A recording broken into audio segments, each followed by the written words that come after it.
Hello, myself RB. Mishra. My YouTube channel is physics trick. आज का जो टॉपिक है हमारा वेव्स का है. मैंने यहाँ लिख रखा है waves is very very important topic for CBSE as well as competitive exam. तो इसको बहुत ध्यान से आपको समझना है. जहाँ नोट डाउन करना है आप नोट डाउन कर सकते हो, क्योंकि बहुत इंपॉर्टेंट चैप्टर है. इसका 11th में भी, 12th में भी, जेई में भी यहाँ फिक्स से क्वेश्चन आना ही है. आप देखोगे 11th के सेकेंड टर्म में भी वेव एंड ऑसिलेशन का वेटेज सबसे ज्यादा दिया जाता है. तो बहुत इंपॉर्टेंट टॉपिक है, आपको ध्यान से समझना है. जैसे ही हम बात करते हैं वेव्स की बात करें, तो वेव्स जैसे ही आएगा आपकी बात, तो आपके माइंड में आएगा हमेशा crest and trough. Waves means हम स्टार्ट ही करते हैं क्रेस्ट एंड ट्रफ होगा तो हम बोलेंगे वेव्स बने. This is called crest and this is called trough. This is called crest and this is called trough. This is called crest. Crest means जहां पर मैक्सिमम डिस्प्लेसमेंट पार्टिकल का in positive Y direction. Trough यहां भी particle का maximum displacement है लेकिन negative में. यहां फिर क्रेस्ट, यहां फिर से ट्रफ होती है. तो नॉर्मली जो हम ये वेव फॉर्म. अब वेव का मतलब है कि वेव नहीं, पार्टिकल का मूवमेंट हो रही है. अब पार्टिकल की जो पाथ है उस हर एक पॉइंट को किसी इंस्टेंट पर हमने एज्यूम कर लिया कि पार्टिकल इस पोजीशन पर है, किसी इंस्टेंट पर हमने एज्यूम कर लिया पार्टिकल दिस पोजीशन पर, किसी इंस्टेंट पर दिस पोजीशन पर है. और जो पार्टिकल की जो पाथ है उसको हम मिलाएंगे तो दिस इज कॉल्ड वेव. तभी हम बोलते हैं लाइट पैकेट ऑफ फोटोन है and continuous packet of photon. This is called light. तो सेम है the path of the particle travel in a medium. This is the wave. Wave कैसे बनता है? Path of the particle travel in a medium. This is called wave.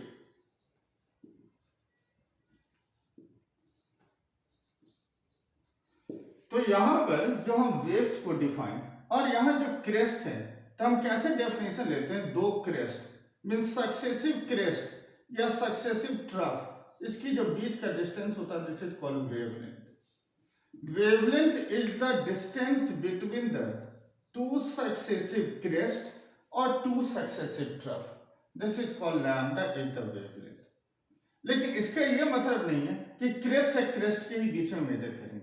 यहां से अगर wave start हो रही तो एक कंप्लीट साइकिल यहां तक कंप्लीट हो रही, तो this is also equal to wavelength. और एक कंप्लीट साइकिल होने में number of oscillation per second, एक सेकंड में कितना ऑसिलेशन कर रहा है, दिस इज कॉल्ड फ्रीक्वेंसी. तो हम वेवलेंथ कैसे डिफाइन करें?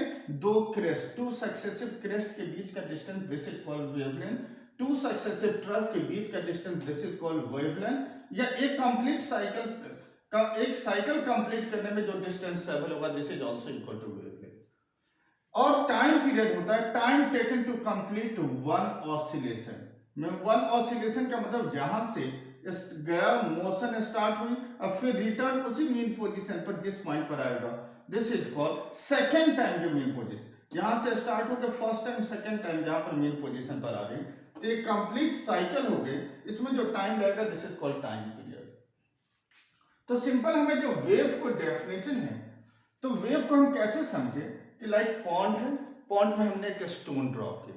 अगर स्टोन ड्रॉप करेंगे तो तुम देखोगे एक रिपल बनेगा, फिर से एक रिपल बन रही, फिर से एक रिपल बनता जा रहा है. तो जो रिपल, जो डार्क रिपल बनते जा रहे हैं this is the crust.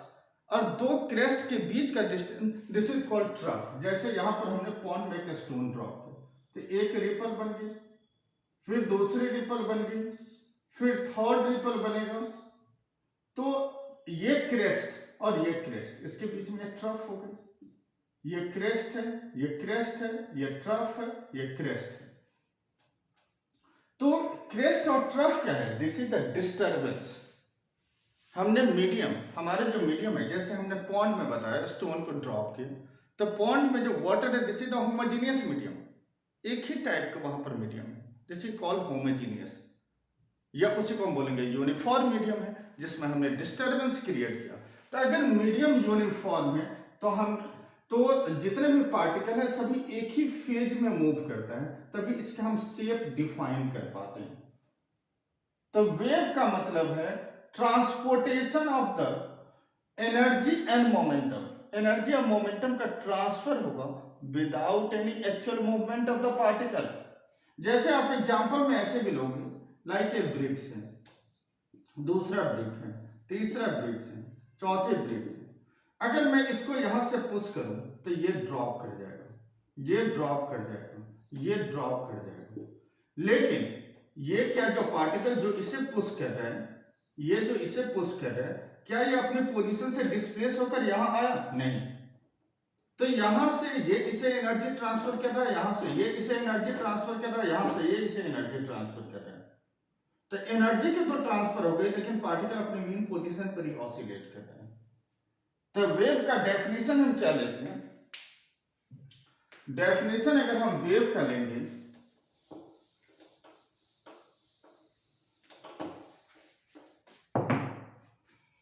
Transportation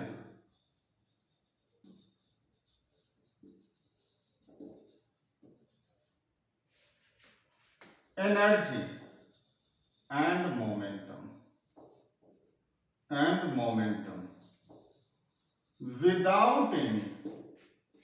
without any transportation of the particle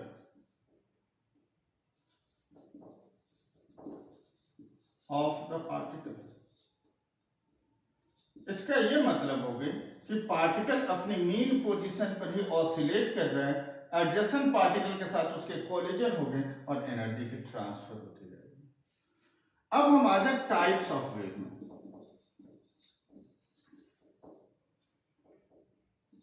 first, this is called mechanical wave.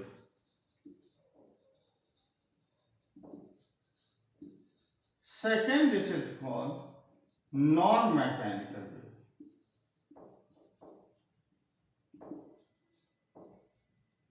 And third, this is called matter wave.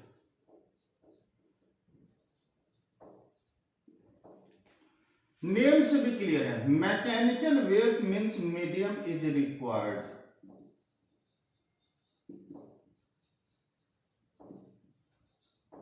Non mechanical means no medium is required.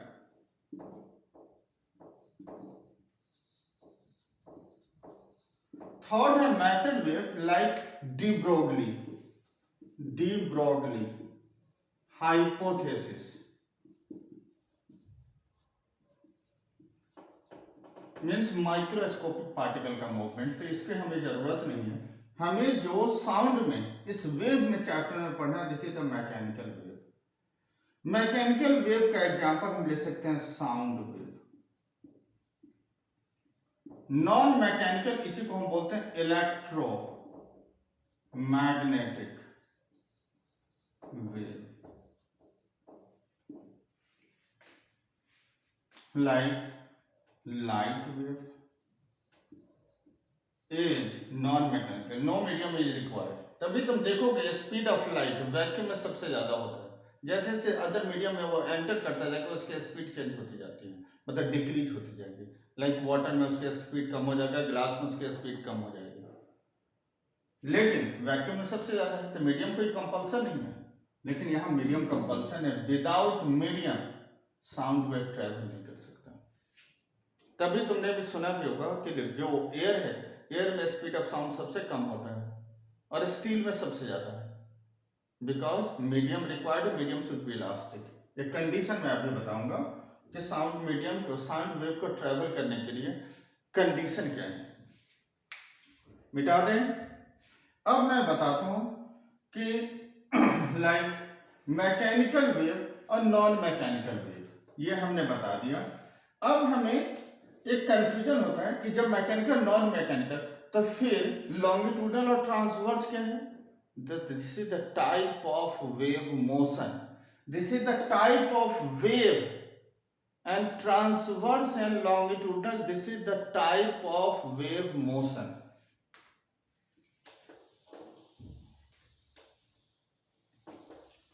तो हम आ जाए types of wave motion. Types of wave motion. First, this is called transverse wave.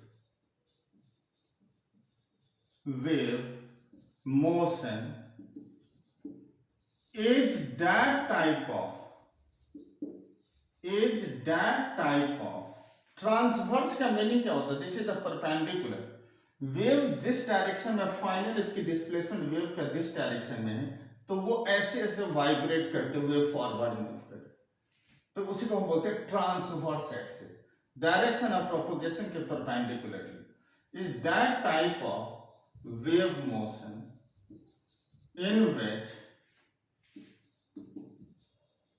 The particle oscillates about their mean position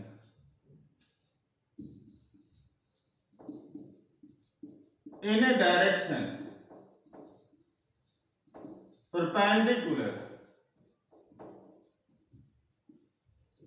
to the direction of propagation.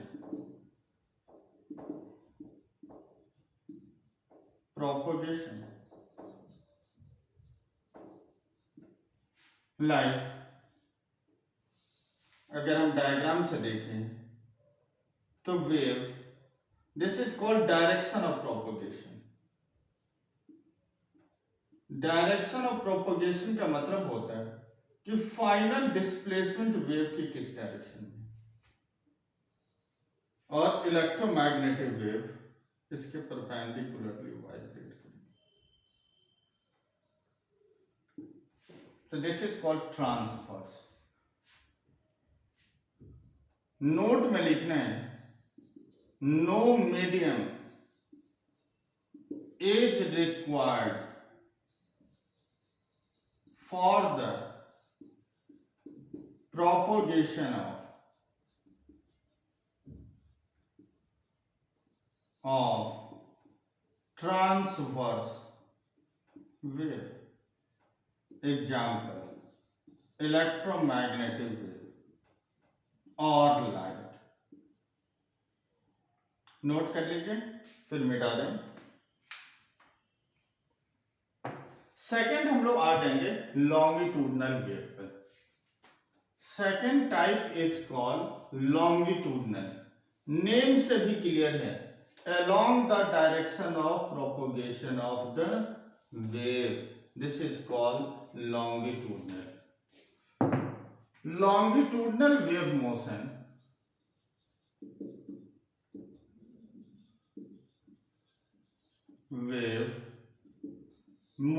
is that type of wave motion in which the particle oscillates about their mean position along the direction of propagation of the wave. Like along the direction of propagation, this is called direction of propagation.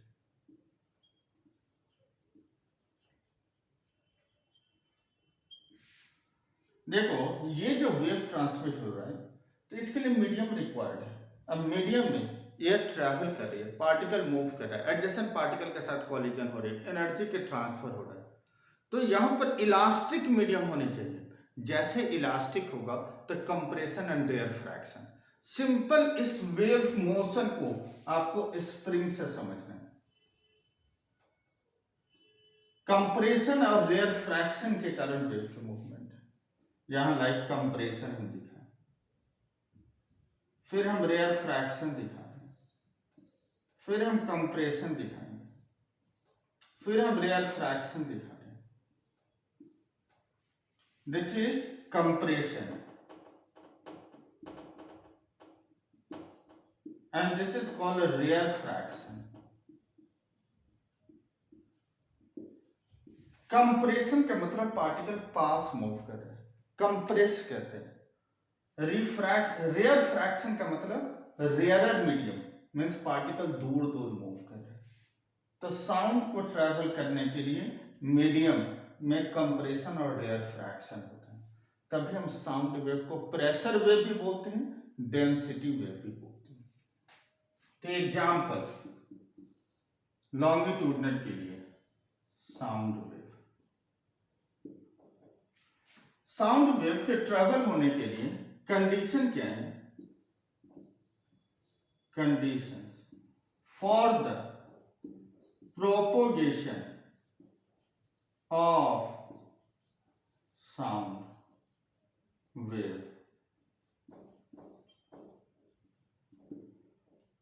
Condition for propagation of sound wave.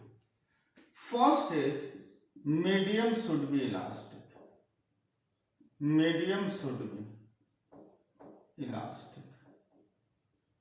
जितना ज्यादा medium elastic होगा उतनी ही ज्यादा speed of sound होती है। तभी पुराने time में साउंड को, जैसे किसी मैसेज को ट्रांसमिट कराने के लिए ड्रम बजाया जाता था, या दूसरा, अब ट्रेन के पटरी पर खड़े हो जाओ तो ट्रेन अगर 2 किलोमीटर पीछे भी है तभी उसकी वाइब्रेशन आपको पता चल जाएगा, because steel is more elastic. तो मीडियम जितना इलास्टिक है स्पीड ऑफ साउंड उतनी ही ज्यादा होगी। Second, inertia is required, is required. अब इनर्शिया का एक्चुअल मीनिंग क्या होता है? इसका मीनिंग होता है मास। अगर पार्टिकल का जितना ज्यादा मास होगा वो उतनी ही ज्यादा काइनेटिक एनर्जी को स्टोर कर सकता है, उतना ही ज्यादा वाइब्रेट करेगा, उतनी ज्यादा ऑसिलेट करेगी, उतनी ज्यादा एनर्जी की ट्रांसफर होगी। तो मीडियम इलास्टिक, इनर्शिया मस्ट है। पहला फर्स्ट है कंडीशन, मीडियम इलास्टिक होनी चाहिए। Second is inertia, moment of inertia तुमने पढ़ा है, inertia moment of inertia analogous to mass. तो इनर्शिया का मतलब मास होगा पार्टिकल का, मास होगा तो काइनेटिक एनर्जी स्टोर भी करेगा लॉन्ग डिस्टेंस तक ट्रैवल करने में, मतलब उसको ज्यादा टाइम तक ज्यादा एनर्जी रिलीज करेगा, ज्यादा डिस्प्लेसमेंट होगा, एनर्जी की ट्रांसफर होती रहेगी। Third is minimum friction is required, minimum friction means more distance travel, more distance travel। अब मिनिमम फ्रिक्शन का मतलब क्या है? Viscosity minimum, means less viscous. Viscous का मतलब जानते हो? गाढ़ा। जैसे एक ग्लास में 2 ग्लास है, एक ग्लास में हनी है, एक ग्लास में वाटर है, और दोनों को टर्न कर दो तो वाटर पहले गिर जाएगी क्योंकि कम विस्कस है, लेकिन हनी लेट से गिरेगी, ज्यादा विस्कस है तो ज्यादा डिस्टेंस ट्रैवल नहीं कर पा रहा, लेकिन वाटर ज्यादा डिस्टेंस ट्रैवल करे because water is less viscous. Clear हो गई? तो 3 कंडीशन है जो साउंड को ट्रैवल करने के लिए। फर्स्ट क्या है? मीडियम इलास्टिक होगा, जितना ज्यादा इलास्टिक होगा उतनी ज्यादा पार्टिकल का वाइब्रेशन होगा, उतनी ज्यादा एनर्जी के ट्रांसफर होगा। इनर्शिया इज रिक्वायर्ड, इनर्शिया का मतलब मास, मास होगा तो काइनेटिक एनर्जी स्टोर करेगा। थर्ड है मिनिमम फ्रिक्शन, मिनिमम फ्रिक्शन होगा तो मोर डिस्टेंस तक साउंड वेव ट्रैवल करेगी। क्लियर हो गया? नोट डाउन कर लीजिए, मिटाएं।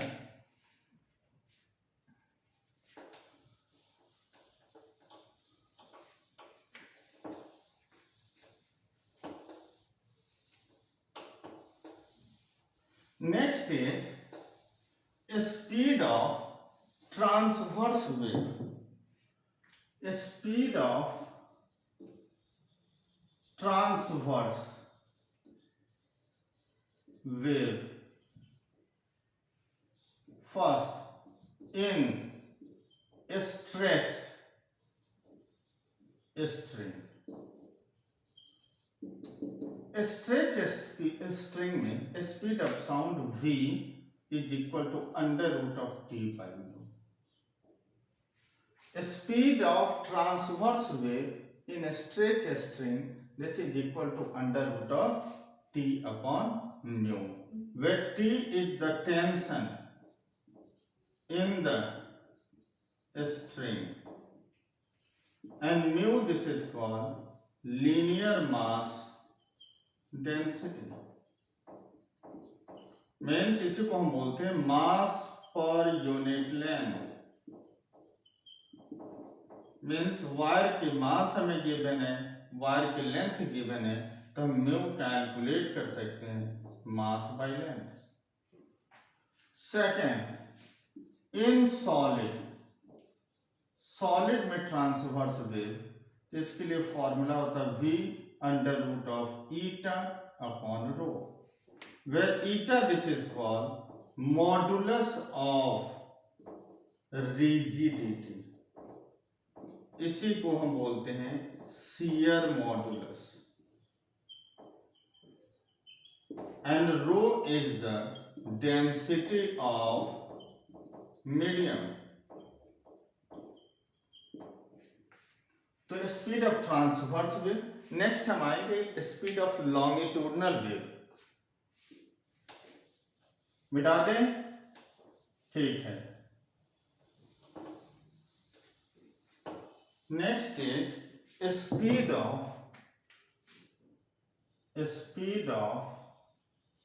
longitudinal wave।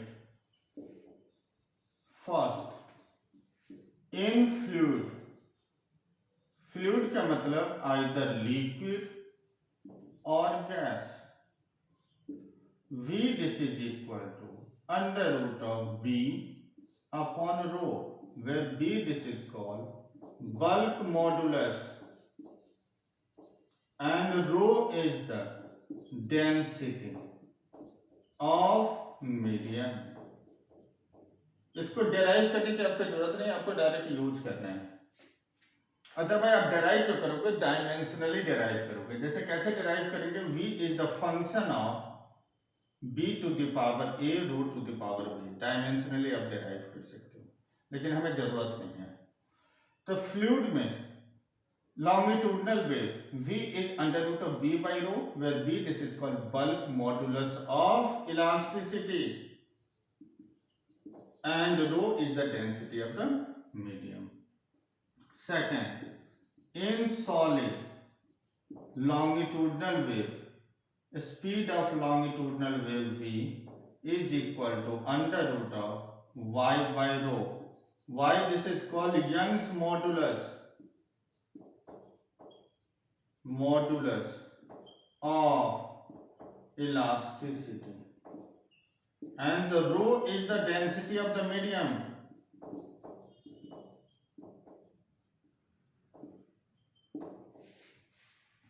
अब यहीं से हम स्टार्ट करते हैं Newton's formula Laplace correction. Note कर लिया, मिटा दें। Newton's formula and Laplace correction.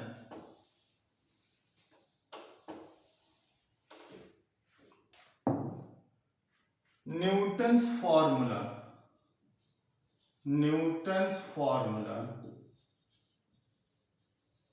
For speed of sound. Newton का एजम्पशन था, Newton assumed that the medium is isothermal, but assumption गलत था, क्योंकि न्यूटन ने दिल्ली में बैठकर ही उसने एक्सपेरिमेंट कर लिया। उसने ये नहीं सोचा कि किसी और प्लेस पर, गुजरात में जाएंगे, मुंबई में जाएंगे तो वहां टेम्परेचर डिफरेंट है। तो न्यूटन का एजम्पशन ये था कि मीडियम आइसोथर्मल है, लेकिन आइसोथर्मल कैसे हो सकता है? तुम सोचो, हमने अभी बताया था स्पीड ऑफ साउंड, जो हमने साउंड वेव को हमने क्या बताया? Sound wave this is also called pressure wave, this is also called density wave. Pressure wave this is also called density wave. तो हमने अभी बताया था कि इसमें कंप्रेशन और रेयरफैक्शन हो गई। कंप्रेशन और रेयरफैक्शन मीन्स प्रेशर में चेंज हो रही है। अगर प्रेशर में चेंज होगा तो टेम्परेचर में भी चेंज होगी। तो आइसोथर्मल तो हम ले नहीं सकते। अगर प्रेशर और टेम्परेचर में चेंज है तो डेंसिटी में भी चेंज होगी, तभी हम साउंड वेव को प्रेशर वेव भी बोलते हैं, जिसे डेंसिटी वेव भी बोलते हैं। तो ये तो क्लियर हो गई कि अगर कंप्रेशन और रेयरफैक्शन हो रही है मीन्स प्रेशर में चेंज आ रहा है, प्रेशर में चेंज होने से टेम्परेचर चेंज होगा, because PV this is equal to nRT, P directly proportional to T. तो अगर कंप्रेशन रेयरफैक्शन से प्रेशर में चेंज, प्रेशर में चेंज से टेम्परेचर में चेंज, टेम्परेचर में चेंज से डेंसिटी में चेंज, तो इसका मतलब मीडियम आइसोथर्मल नहीं है। तो अगर आइसोथर्मल है तो PV this is equal to RT, 1 mole के लिए हम ले रहे हैं, तो means this is equal to constant, means P into V, क्योंकि आइसोथर्मल है तो P into V is constant. P differentiation of V, V differentiation of P, differentiation of constant term, this is equal to 0, means P into dV minus of V into dP. This is called change in pressure. या तो हम dP लिखें या small p लिखते हैं, this is called change in pressure. तो P is equal to minus of V into dP divided by dP. इसको हम इस फॉर्म में भी लिख सकते हैं, dP upon minus of dV by V, and this is called bulk modulus, this is called bulk modulus in isothermal. तो P this is equal to bulk modulus in isothermal is minus of dP by dP upon dV by V, और जो atmospheric pressure की equal. तो speed of sound is under root of, क्योंकि हम longitudinal की बात कर रहे हैं तो लॉन्गिट्यूडनल में B I bulk modulus in isothermal by density medium क्या है तो एयर है। बल्क मॉडुलस आइसोथर्मल में किसके इक्वल है, पी एटमॉस्फेरिक की upon density of air. P atmospheric is 1.01 10 raised to power 5, density of air is 1.29, around its value is 280 metre per second. Newton के according, क्योंकि उसने एज्यूम किया कि मीडियम आइसोथर्मल है, तो स्पीड ऑफ साउंड की value 280 metre per second. Note कर लीजिए, फिर हम मिटाएंगे इसको। नेक्स्ट इज लाप्लास करेक्शन, मिटा रहा हूं, लाप्लास करेक्शन।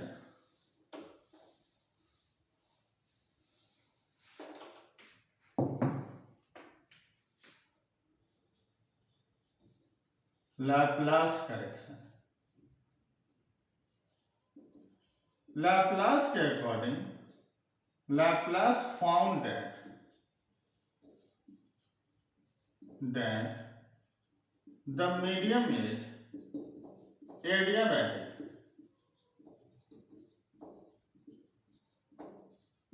ये क्या मतलब है, किसी ने बोल दिया आइसोथर्मल, किसी ने बोल दिया एडियाबैटिक, हमें क्या पता है एडियाबैटिक है, क्योंकि कंप्रेशन रेयरफैक्शन हो रही है तो टेम्परेचर में तो चेंज होगी, तो टेम्परेचर में अगर चेंज होगा तो टेम्परेचर तो एक्सचेंज होगा, लेकिन ये बोल रहा है adiabatic means heat is constant, मतलब हीट का एक्सचेंज नहीं हो रहा है।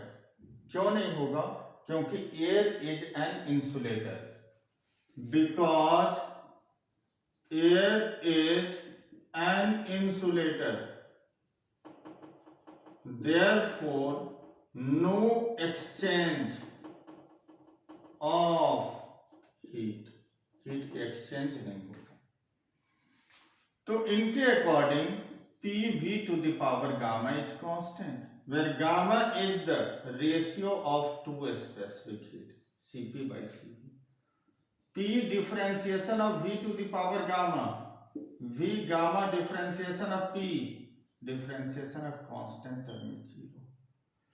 अगर हम डिफरेंशिएशन लेते हैं d by d x of x to the power n, this is equal to n x n minus one, तो d by d v of v to the, तो इसको हम क्या लिख सकते हैं, d of x to the power n को cross multiplication कर लें n x n minus one into d x, तो same d of v to the power gamma, तो gamma into v, gamma minus one into D v. तो same इसकी value हम replace कर ले, d of v to the power gamma, तो gamma into v, gamma minus one into D v,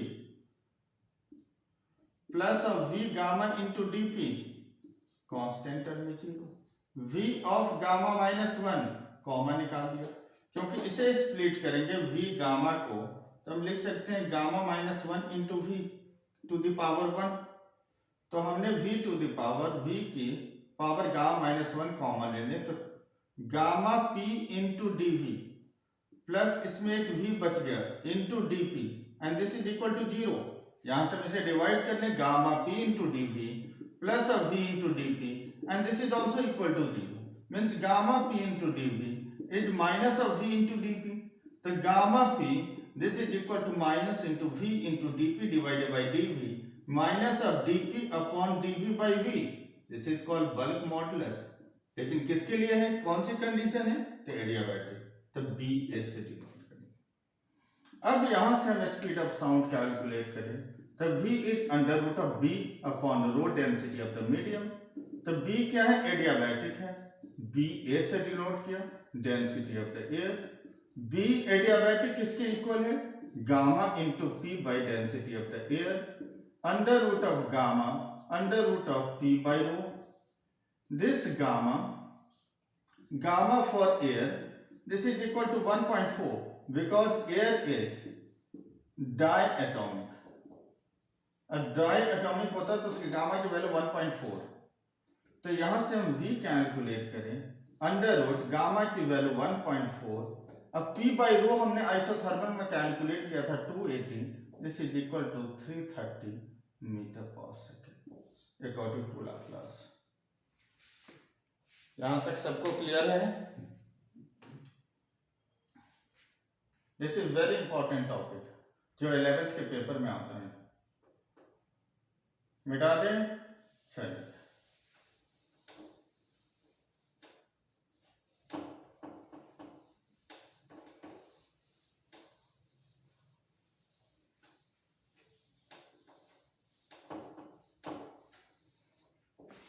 तो Newton's और Laplace में की स्पीड में अकॉर्डिंग टू न्यूटन्स v था 280 मीटर पर सेकेंड, ये न्यूटन के अकॉर्डिंग, और v is 330 metre per second according to Laplace correction. तो परसेंटेज करेक्शन कितनी हो गई, तो this is equal to 330 minus of 280 upon 330 into 100%, around 16 to 18% की स्पीड में करेक्शन होगा। नेक्स्ट हम आते हैं factors affecting the speed of sound.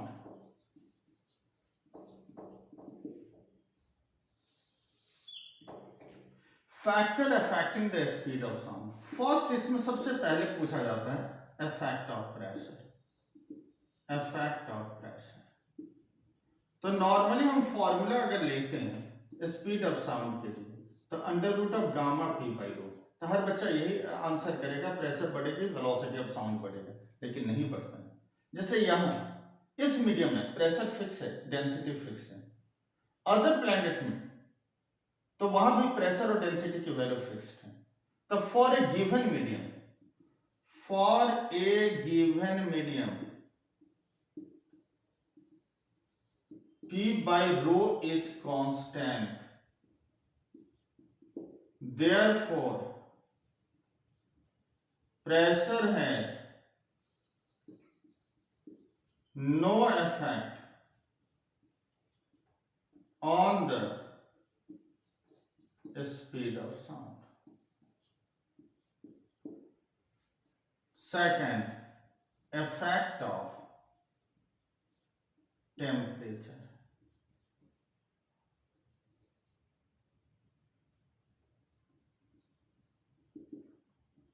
But we know that P directly proportional to T. तो इसका मतलब V is also directly proportional to T. Means V1 by V2 is equal to under root of T1 by T2. But temperature must be in Kelvin. तो directly proportional है. Means when temperature increases,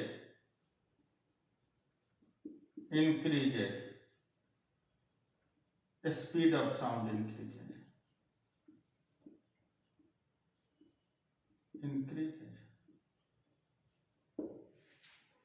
Next point, effect of density.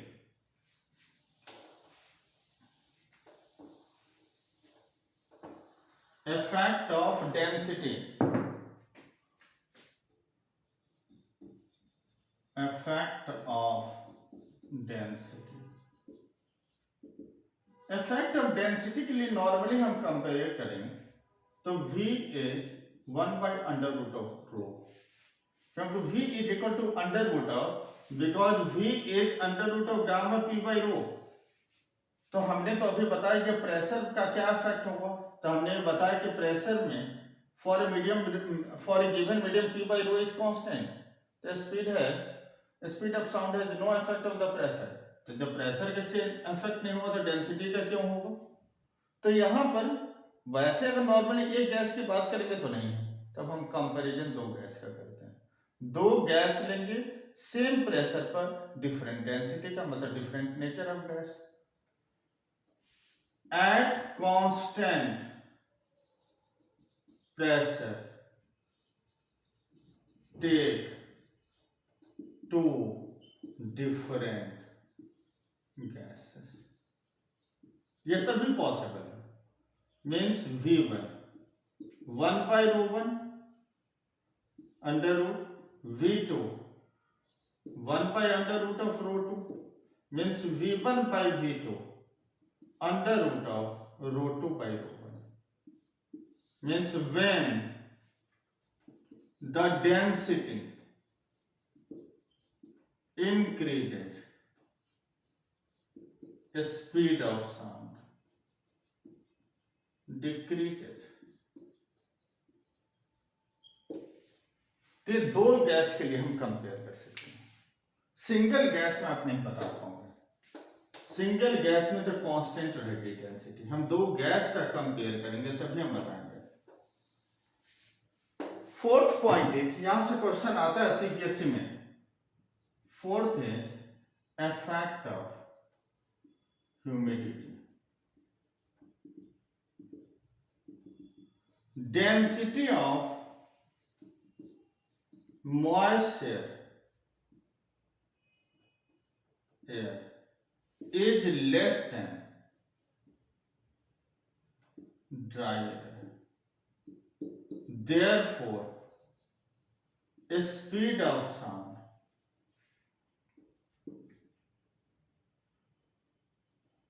in moisture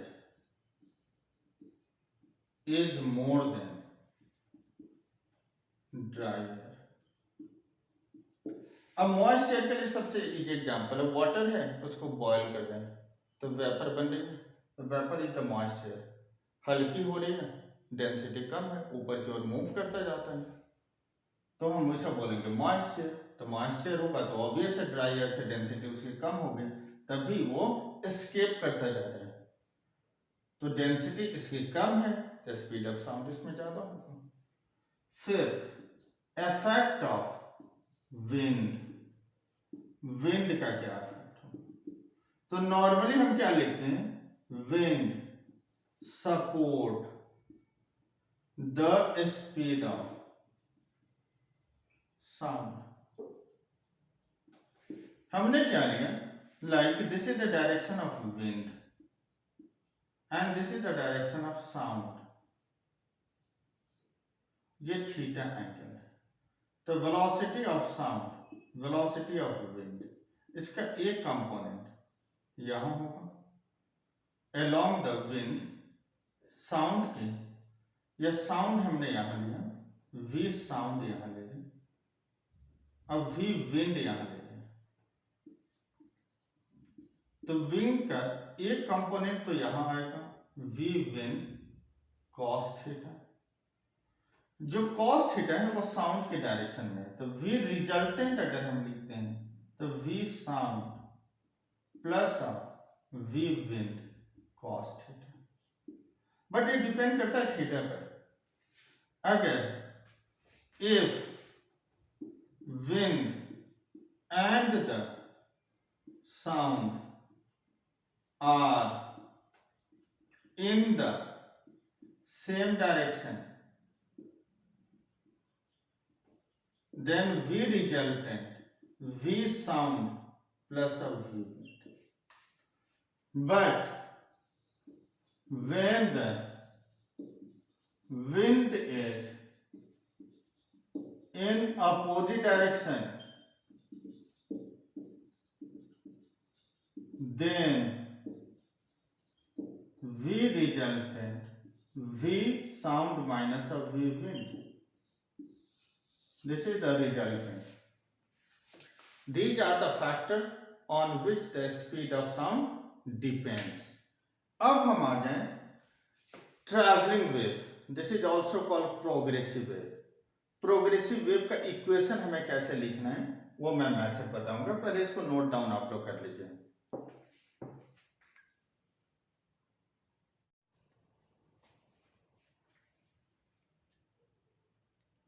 next is progressive wave.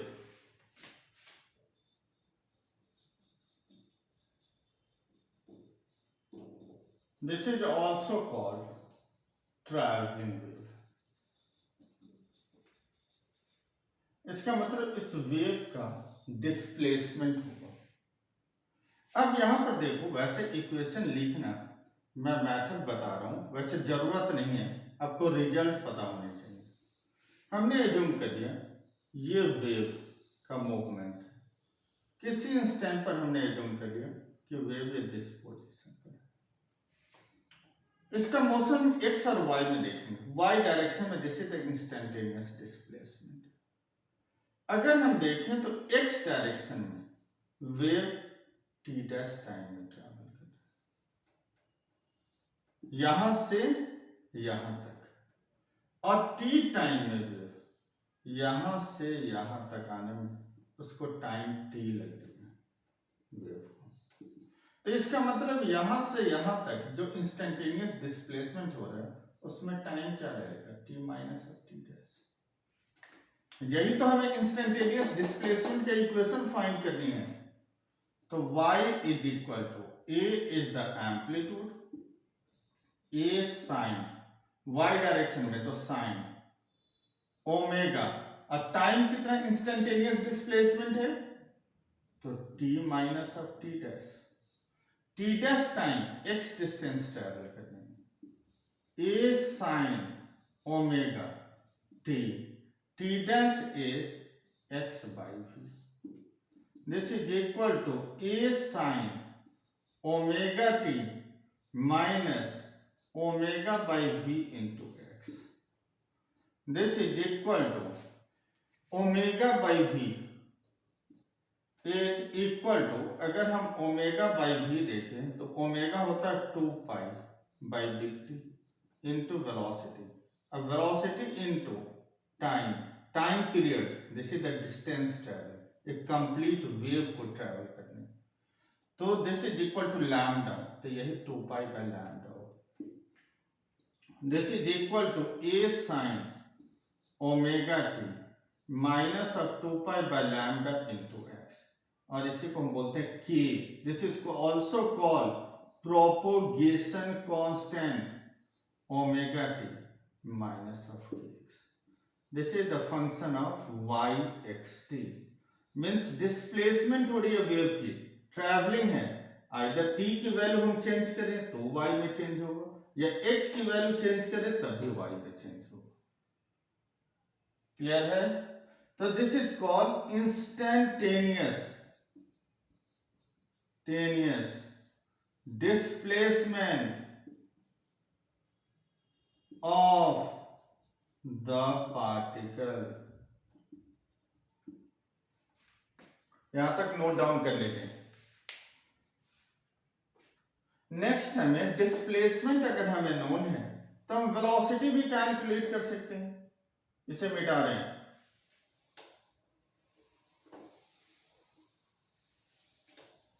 अगर हमें displacement known है तो हम velocity भी calculate कर सकते हैं।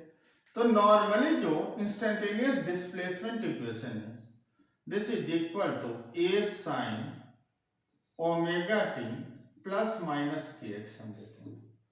अगर यहाँ पॉजिटिव साइन, यहाँ की positive sign means direction is negative means right to left means यहां से यहां मूवमेंट हो। अगर हमें इसे नेगेटिव साइन लेते हैं, अगर यहां नेगेटिव साइन है मीन्स पॉजिटिव डायरेक्शन और लेफ्ट टू राइट।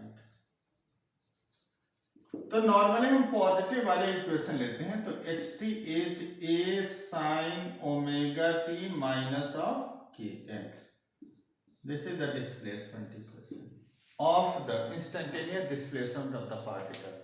सेकंड, अगर हम वेलोसिटी लेते हैं, velocity of the particle means v x t means d by dt of y xt. This is equal to d by dt of y is a sin omega t minus of kx. This is equal to a sin का differentiation cos omega t minus of kx, t की coefficient is omega. This is equal to Vxt, यही Vxt आ गया, is a omega cos of omega t minus of k x. अब इसी में maximum velocity of the particle, तो cos की value 1 ए into omega की equal, जो ऑसिलेशन में भी किया था। Instantaneous acceleration means d by dt of v instantaneous is equal to d by dt of v instantaneous is a omega cos of omega t minus of kx। ये particle के लिए है, ध्यान रखना, वेव की नहीं है, क्योंकि x और t के अकॉर्डिंग पार्टिकल का पोजीशन में चेंज आ रही है। This is equal to a omega is constant, cos का differentiation minus sign omega t minus of kx, t की coefficient omega. This is equal to minus of a omega square sin of omega t minus of kx. This is equal to minus of omega square a sin omega t minus of kx। तो हमें acceleration, instantaneous value of acceleration is minus of omega square y x t. Acceleration directly proportional to negative of displacement, this is the condition of SHF.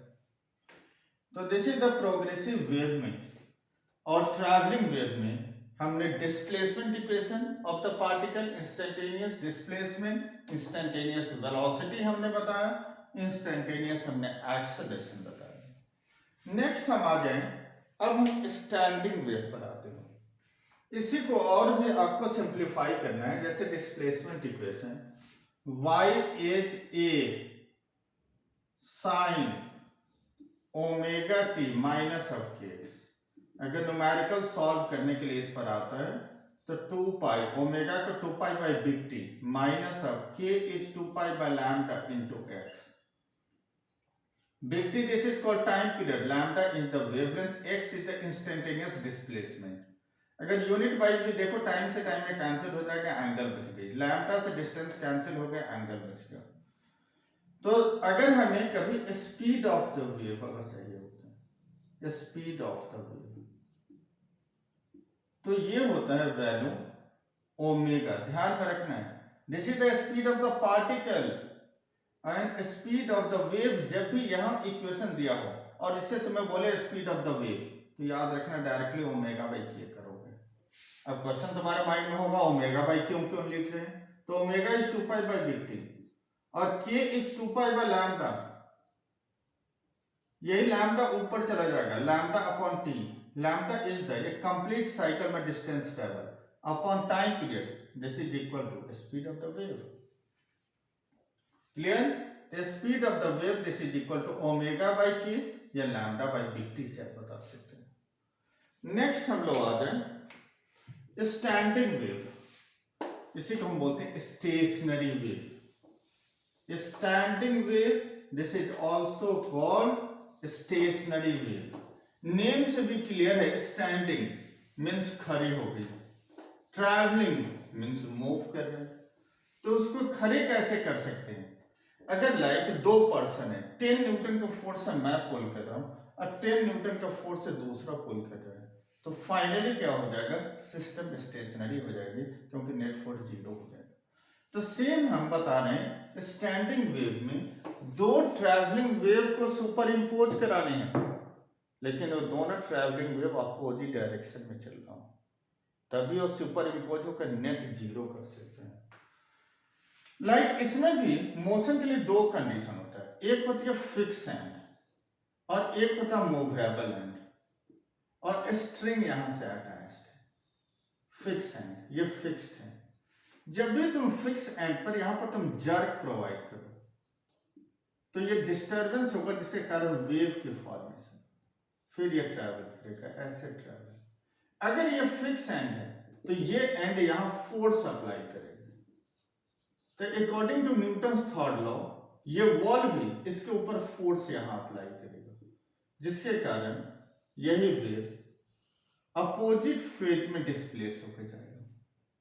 तो standing wave में phase difference होती है 180 degree का and direction is opposite.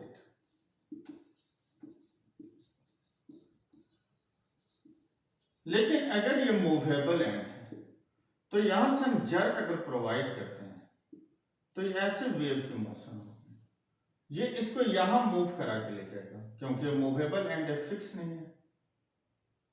तो ये इसको यहां direction इसकी चेंज होगा स्ट्राइक करने के बाद, लेकिन फेज चेंज नहीं होगा। लाइक फेज चेंज नहीं होने का ये मतलब है कि जैसे ये वेव इस डायरेक्शन में जा रही थी तो जो रिफ्लेक्ट होकर आएगा वो ऐसे आएगा, ऐसे आएगा, और इसमें यहां अपोजिट 180 का भी फेज चेंज होगा। तो मूवेबल में हमें क्या है, फेज चेंज तो नहीं हो रहा है लेकिन direction is changing.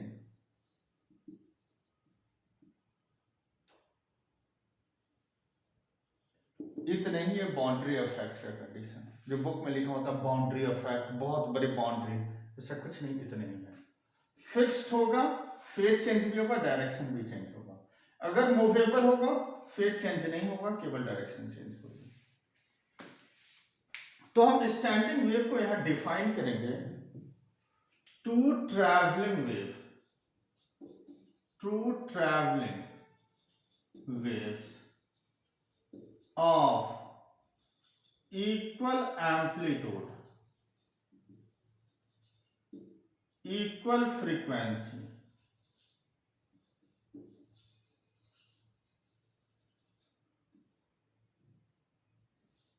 are moving on the same path in opposite direction form a standing wave. This form is standing wave. दो वेव एम्पलीट्यूड सेम है, सेम फ्रीक्वेंसी, सेम वेवलेंथ लेंगे, लेकिन same path, but phase change भी हो सकता है। Same phase में भी हो सकता है, अपोजिट फेज में भी हो सकता है। तो स्ट्रेच स्ट्रिंग में यही अपोजिट फेज का हम स्टडी करें, ऑर्गन पाइप में भी हम अपोजिट फेज का ये स्टडी करेंगे। तो हमें स्टैंडिंग वेव कैसे फॉर्म हो रहे हैं? Like this is the travelling wave and this is called incident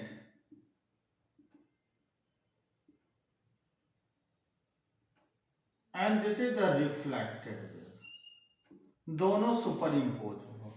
this is the reflected wave, दोनों सुपर इम्पोज होगा तो this form A standing wave. यही हमारा स्टैंडिंग वेव बन गया, स्टैंडिंग वेव। और स्टेशनरी वेव की फॉर्मेशन करते हैं। अब इसके कैरेक्टरिस्टिक में आ जाओ। First point, the point at which there is no displacement of the particle, this is called node. The point at which there is maximum displacement of the particle, this is called antinode.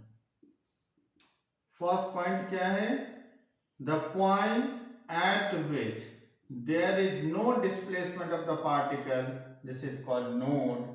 And the point at which there is maximum displacement of the particle, this is called antinode. तो first point क्या लिखना है? Standing wave के characteristic में पूछा जाता है, इसे मैं मिटा रहा हूं। स्टैंडिंग वेव के कैरेक्टरिस्टिक में फर्स्ट पॉइंट तो हमें ये लिखना है, standing wave is form, standing wave is form due to superposition.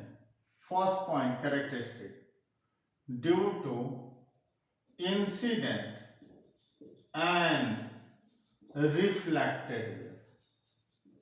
Reflected wave.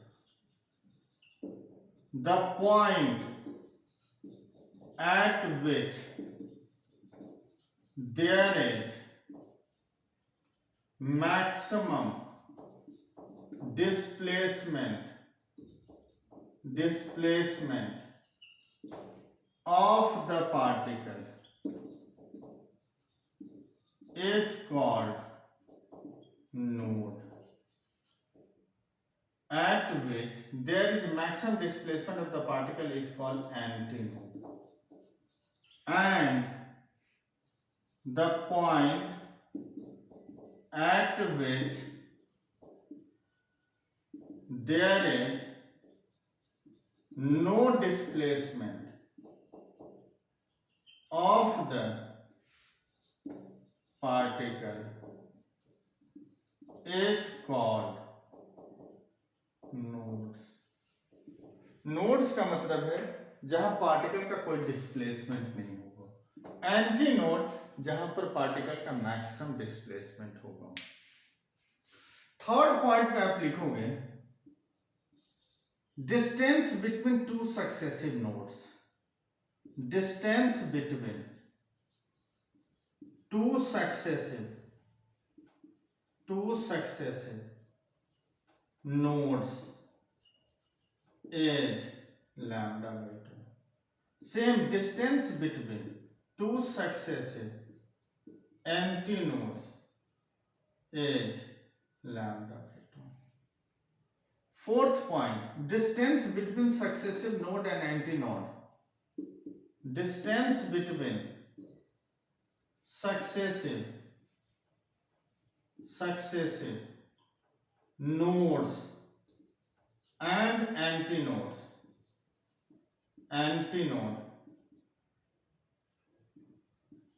is lambda by 4. Fifth, energy is equally divided in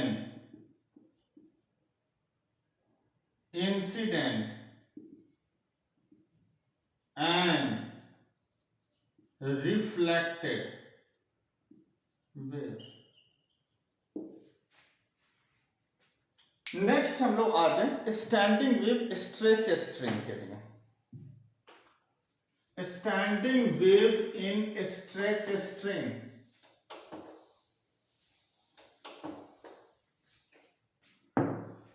standing wave in stretched string। Stretch का मतलब हो गई बोथ एंड फिक्स्ड है। अगर ये दोनों and fixed होगा तो मिनिमम तो दो नोड की फॉर्मेशन होगी, तो मिनिमम दो नोड होगा तो उसके बीच में एक एंटी नोड तो बनेगी, ये फिक्स है। लेंथ ऑफ द स्ट्रिंग हमने एल लिया। दिस एंड को देखें तो x इक्वल टू 0, यहाँ पर पार्टिकल का कोई डिस्प्लेसमेंट नहीं है तो y this is also 0। This end पे लेते हैं at x is equal to l, यहां पर पार्टिकल का कोई डिस्प्लेसमेंट नहीं तो y इक्वल टू 0। तो एक incident wave y1 is a sin omega t minus of kh, this is the incident wave। अगर हम रिफ्लेक्टेड लेंगे क्योंकि रिजिड एंड है तो रिफ्लेक्टेड क्या होगा, पहले तो इसकी डायरेक्शन हो गई kx प्लस फेज में चेंज 180 डिग्री का होगा, पाई मीन्स 180 डिग्री, इसी को बोलते हैं 180 डिग्री। तो sine of 180 plus theta minus of a sine omega T plus of kx, दोनों को हमने सुपर इम्पोज किया y1 प्लस ऑफ y2, तो ये आ गई a sine omega t minus of kx minus of a sine omega T plus of kx, this is equal to minus 2a sine of kx cos of omega t. Trigonometry identity हमने use किया है and this is called amplitude. जब दो sign या cos का function बनेगा तो वही स्टैंडिंग वेव का इक्वेशन होती है, लेकिन फाइनली वेव का मूवमेंट नहीं होना है तो हमें x का डिस्प्लेसमेंट वाले में हमें नहीं लेना होता है, उसको हम एम्पलीट्यूड में रख लेते हैं। तो this is equal to a cos of omega t. Stretch string में this is the equation of standing wave. अब हमें यहाँ पर नोड और एंटी नोड की फॉर्मेशन देखनी है। मीन्स मेन जो हमारा antinode or node which depends upon the displacement y and y which depends upon the amplitude, at one end x is equal to 0, amplitude x is equal to 0 means y is equal to 0, y implied amplitude is 0, amplitude implies sin kx is equal to 0, means sin of kx, 0 का मतलब होता है sign 0 degree, means ये value 0 हो गई। Eight the other and पर भी amplitude तो 0 है, means y is 0।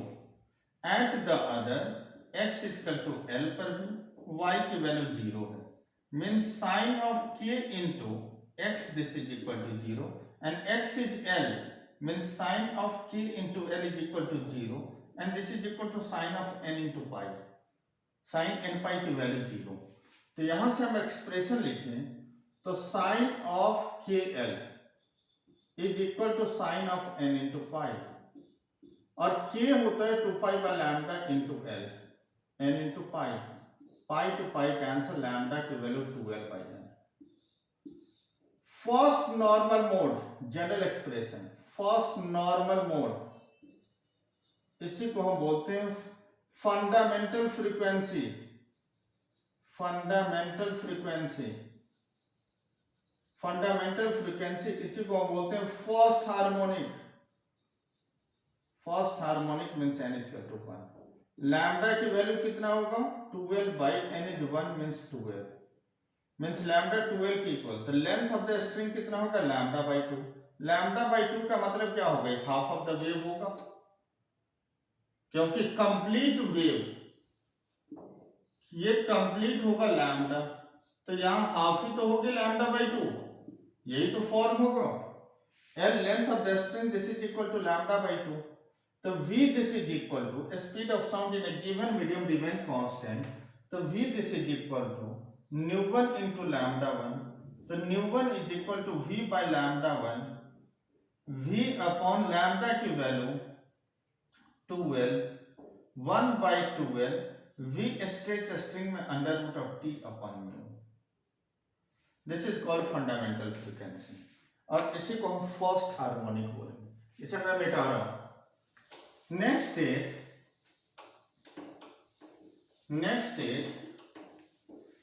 Second normal mode.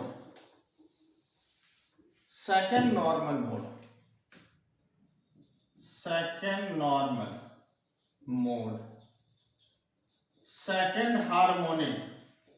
अब सेकंड हार्मोनिक को बोलते हैं first overtone, means n is equal to 2, lambda this is equal to 12 by n, n की वैल्यू 2 है, तो 12 by 2 is equal to l, means length of the string कितना होगा, lambda के इक्वल।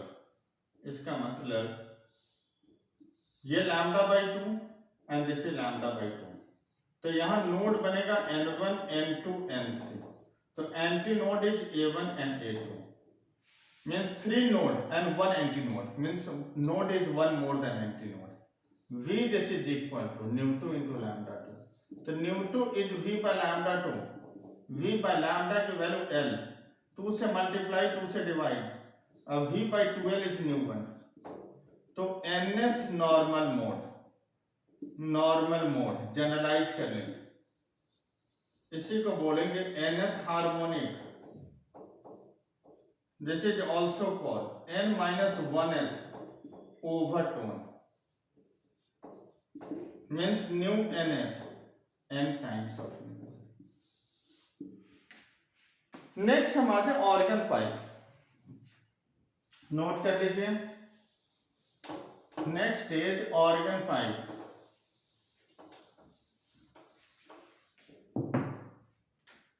ऑर्गन पाइप जानते हो, कृष्णा की बांसुरी, flute, this is called organ pipe. One is called closed organ pipe and second this is called open organ pipe. Closed organ pipe means one end is closed, open organ pipe both end open. जो and closed है means वहां node की formation होगी, जो and open होगा वहां anti node बनेंगे। तो यहां पर नंबर ऑफ एंटी नोड की इक्वल है, this L is the length of the tube। यहां एंटी नोड, यहां नोड, ये L length of the tube, means close organ pipe में नंबर ऑफ एंटी नोड की equal, but in open organ pipe anti node is one more than node, means same as a stretch string,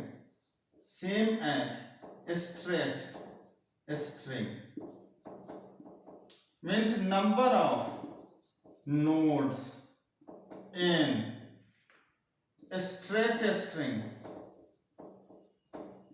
is equal to number of antinodes in open organ pipe। अगर हमें stretch string में देखना है तो यहां से sound incident होगा और यहां से रिफ्लेक्ट होगा, लेकिन यहां फिक्स एंड है, इसका मतलब फेज चेंज यहां भी 180 का है, तो इंसिडेंट y1 ए साइन यहां जा रहे हैं तो omega T plus of k x, reflect होकर यहां जाएगा a sine omega t minus of k x positive direction plus 180 का phase change, this is equal to opposite, incident यहां है तो नेगेटिव डायरेक्शन में प्लस होता साइन, रिफ्लेक्ट होगा पॉजिटिव डायरेक्शन में माइनस साइन, तो इसके अपोजिट डायरेक्शन में फिक्स एंड है तो फेज डिफरेंस 180 का change, this is equal to minus of a sine omega t minus of k x, तो y this is equal to y1 plus of y2, this is equal to A sine omega T plus of k x minus a sine omega t minus of k x, this is equal to, इसको solve करेंगे तो 2a sine of k x cos of omega t, this is called amplitude a cos of omega t. Same stretch string की तरह हमें expression आते हैं, जल्दी फटाफट नोट करिए, फिर हम मिटाएंगे इसे। अब हमें close organ pipe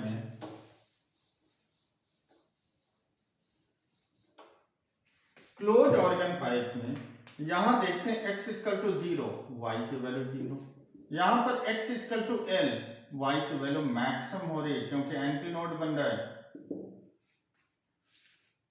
means x is equal to 0, it means amplitude y is equal to 0 implies amplitude is equal to 0, means sin k into x is equal to 0.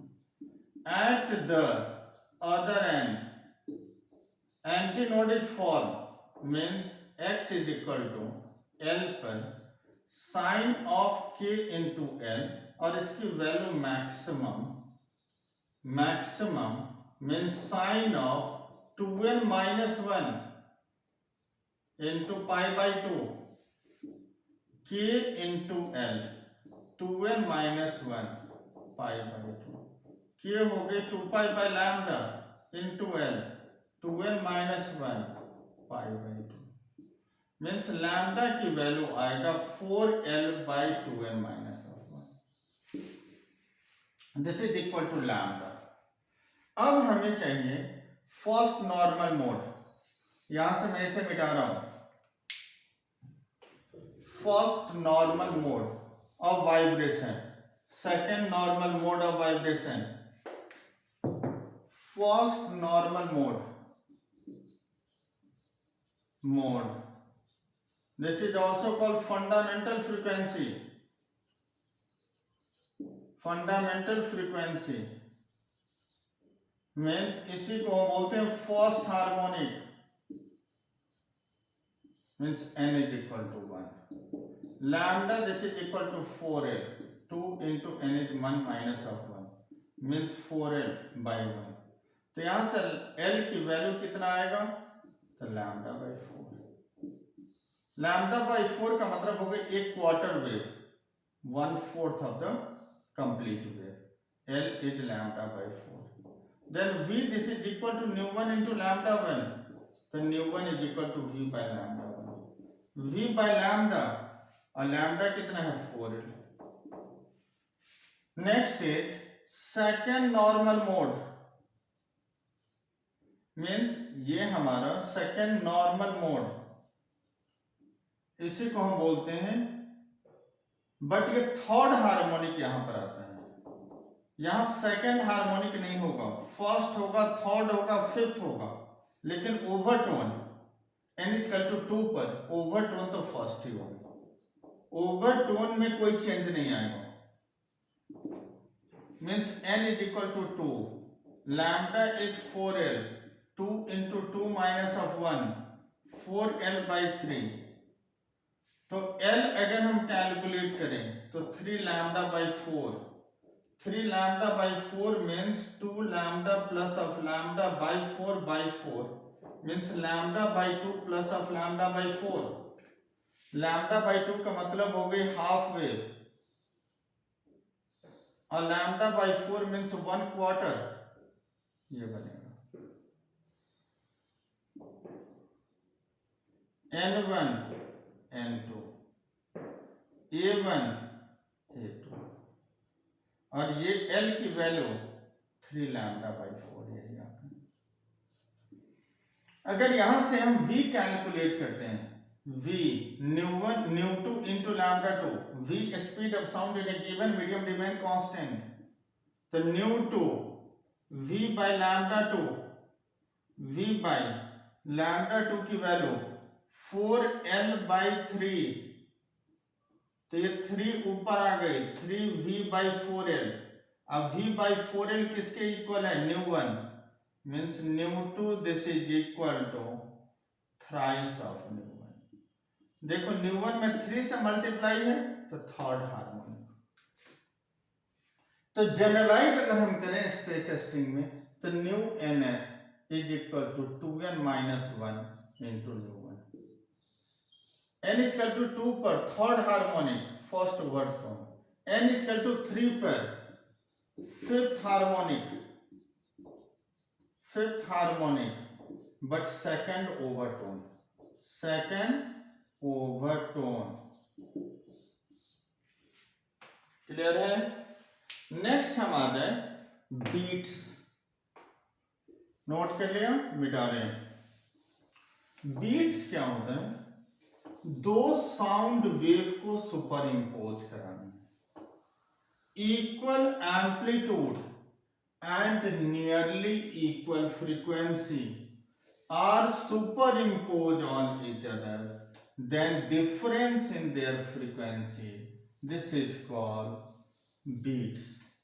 Means दो साउंड वेव को super impose करेंगे, equal amplitude but slightly difference in frequency, बहुत ज्यादा difference नहीं, तभी आप numerical करते हुए 3 बीट्स पर सेकेंड 4 बीट पर सेकेंड, तो स्लाइट डिफरेंस होनी चाहिए, लेकिन साउंड वेव को सुपर इम्पोज करना है। अब साउंड वेव स्टैंडिंग वेव का इक्वेशन अभी हमने डिराइव किया था, a cos of omega t, जो फाइनल रिजल्ट आती है। तो हमें यहां डिफाइन करना है बीट्स टू साउंड वेव या two stationary wave of equal amplitude and nearly equal frequency are superimposed on each other,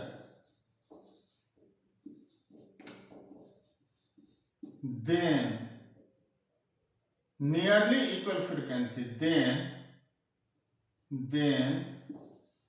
difference in frequency is called beats। तो beats means nu1 minus nu2 or nu2 minus nu1, simple, this is the difference in frequency। Means इसके लिए expression लेते हैं a sine omega 1t। देखो amplitude same है, omega change किया है, y2 a sine omega 2t। अगर हमने दोनों को सुपर इम्पोज कर रहे हैं y1 plus of y2 a sine omega 1t plus of a sine omega 2t, अगर हम दोनों को सुपर इम्पोज कर रहे हैं तो y इज इक्वल टू, अगर दोनों को कॉमन ले लें तो 2a, फाइनल जो रिजल्ट आएगा डायरेक्टली आप ट्रिग्नोमेट्री आइडेंटिटी यूज कर लो, 2a pi nu1 minus nu2 into t into sine pi nu1 plus of nu2 into t. ये sine c plus sine d है, 2 cos a minus b by two into sine of a plus b by two. अब ये wave हमारा sign का है, ये भी sign का है, तो इसका मतलब दोनों सुपर इम्पोजर है, तो रिजल्टेंट भी हमारा साइन के नेचर आएगा। तो रिजल्टेंट हमारा साइन होने चाहिए, इसके लिए हमने इस टोटल को एम्पलीट्यूड से डिनोट कर दिया। तो हमें रिजल्ट क्या आ रहा है, y is a sign pi nu1 plus of nu2 into T. अब हमें बीट्स में क्या करना है, एम्पलीट्यूड की वैल्यू हम चाहे मैक्सिमम रखें या मिनिमम रखें, difference in frequency this is equal to beats. अब इसे हम कैलकुलेट करते हैं। For a to be maximum,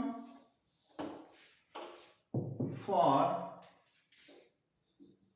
A to be maximum लिखिए या मिनिमम, टू बी जैसे मिनिमम हमने ले लिया, तो मिनिमम कब होगा, cos pi nu1 minus nu2 into t, minimum is 0, this is equal to cos of 2n minus 1 into pi by two, जहां पे पाई बाई टू के फैक्टर होगा वहां मिनिमम होगा, means pi nu1 minus of nu2 into T 2n minus 1 pi by to, means अगर हम t calculate करें तो 2n minus 1 twice of nu1 minus of nu2। अगर हम यहां से वैल्यू इसके कैलकुलेट करें T1, T2, T3।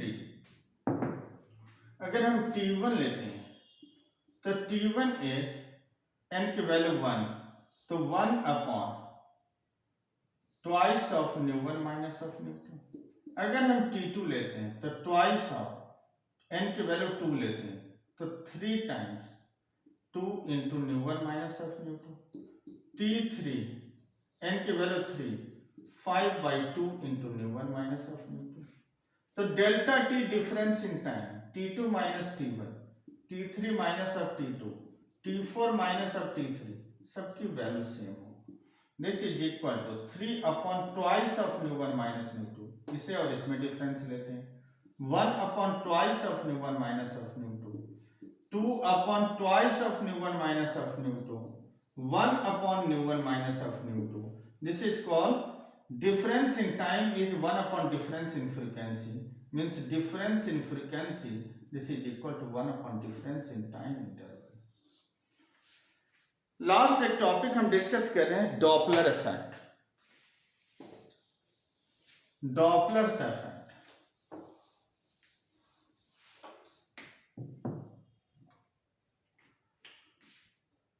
डॉपलर्स का इफेक्ट क्या है कि हम इसमें दो सिचुएशन लेते हैं, एक हम लेंगे सोर्स और एक हम लेते हैं लिसनर। लिसनर सोर्स को अप्रोच करे या सोर्स लिसनर को अप्रोच करे, फ्रीक्वेंसी में चेंज आएगा। अप्रोच करेगा तो साउंड ज्यादा सुनाई, इंटेंसिटी ज्यादा लाएगी, फ्रीक्वेंसी ज्यादा बढ़ेगी। अगर दूर मूव करेगा तो फ्रीक्वेंसी कम है। This is called Doppler effect. Source stationary, listener approach करे, फ्रीक्वेंसी बढ़ गई। लिसनर स्टेशनरी, सोर्स अप्रोच करे, फ्रीक्वेंसी इंक्रीज होगा। दोनों एक दूसरे से अभी मूव करेंगे या क्रॉस कर गया, फ्रीक्वेंसी डिक्रीज होगी। This is the Doppler effect. तो when the source is moving towards the listener or listener is moving towards the source, frequency increases and moving away from each other,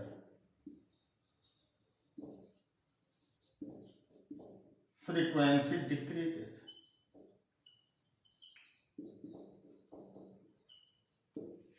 तो यहां हम लेते हैं source and this is the listener. V is the speed of sound, V speed of medium, Vs speed of source and Vn speed of listener. अगर medium and sound, this V is the speed of sound to medium and sound both are moving in the same direction, then their resultant, this is equal to V plus of Vm. Next is relative velocity of sound with respect to source is equal to V plus of Vm minus of Vs. Same हम लेते हैं relative velocity of sound with respect to listener, अगर हम listener के respect में calculate करें तो this is equal to V plus of Vm minus of Vl। अगर हम फ्रीक्वेंसी या लैम्डा हम वेवलेंथ कैलकुलेट करें तो लैम्डा दिस इज इक्वल, जो हमारा सोर्स है उसकी फ्रीक्वेंसी होगी एक्चुअल, जो लिसनर है वो तो डिफरेंट टाइम में डिफरेंट फ्रीक्वेंसी को सुनेगा। This is called apparent frequency. Source listener को अप्रोच किया, या हम सिंपल बोलेंगे लिसनर ने सोर्स को अप्रोच किया, डिस्टेंस तो इक्वली ट्रैवल हुए, तो lambda this is equal to, अगर हम सोर्स के लिए लेते हैं तो सोर्स ने velocity into time is equal to distance travel, v plus of vm minus of vs into time, time is 1 by frequency. अगर ये हमने सोर्स के लिए लिया, लिसनर के लिए v plus of vm minus of vs upon nu dash, यही nu dash हमें कैलकुलेट करना है।